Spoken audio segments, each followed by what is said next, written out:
y equals to omega under root A square minus X square.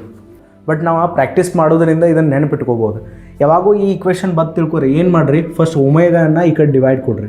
y divided by omega equals to under root A square minus X square.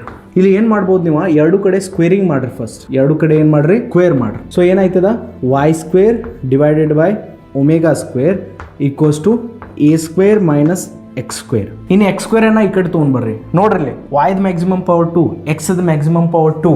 ಯಾವ graph ಐತಿದ, ಈ condition ಯಾವಾಗ create ಆಗ್ತೈತೆ, ಎಕ್ಸ್ದ maximum power 2, ವಾಯ್ದ maximum power 2 ಇಲಿಪ್ಸದ ಕಂಡೀಷನ್ದಾಗ. ಇಲಿಪ್ಸದ ಕೇಸ್ದಾಗ ಏನಾಗ್ತಿತ್ತು ನಮ್ದ, ಎಕ್ಸ್ದು ಮ್ಯಾಕ್ಸಿಮಮ್ ಪವರ್ 2 ಬರ್ತೈತಿ, ವಾಯ್ದು ಮ್ಯಾಕ್ಸಿಮಮ್ ಪವರ್ 2 ಬರ್ತೈತಿ. ಇಲಿಪ್ಸದ ಕೇಸ್ದಾಗ ನಾನು ಹೇಳ್ತೀನಿ, ಮೈನಸ್ ಎಕ್ಸ್ ಸ್ಕ್ವೇರ್ ಅನ್ನ ಈ ಕಡೆ ತೊಗೊಂಡ್ಬರ್ರಿ. y square divided by omega square plus X square equals to A square.